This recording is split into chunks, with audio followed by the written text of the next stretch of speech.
মাত্রা নৃশংস নির্যাতন করা হয়। এখানে কারেন্টের শক দেওয়া হয়, এখানে রড দিয়ে লাঠি দিয়ে মানুষকে পেটানো হয়, এখানে প্লাস দিয়ে নখ তুলে ফেলা হয়, এখানে পাথর বেঁধে দেওয়া হয়, লজ্জাস্থানের সাথে পাথর বেঁধে ঝুলিয়ে রাখা হয়, ওয়াটার থেরাপি দেওয়া হয়। ভাইও এখানে ছিলেন, জানেন।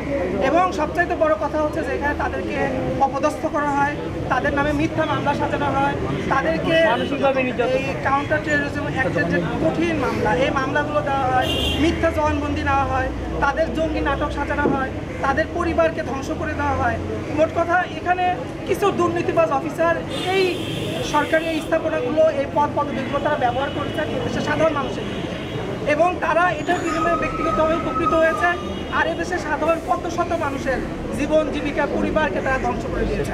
এখন একটাই আমাদের বার্তা, যারা এটা শিকার হয়েছেন, ভবিষ্যতে কর্তৃপক্ষ যারা, তারা তাদের প্রতি বিচার করবেন এবং জেলখানে যারা আছেন দ্রুত মুক্তির ব্যবস্থা করবেন।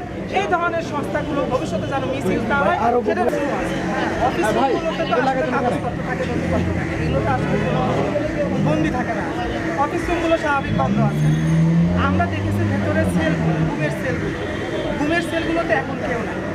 হ্যাঁ, এগুলো একটা সময় ব্যবহৃত হতো এবং বিশেষ করে সবচেয়ে স্পর্শকাতর সেল যেটা সাততলার সেলগুলোতে খুব অল্প সময় আগেও মানুষ ছিল, এটা আমরা দেখেছি।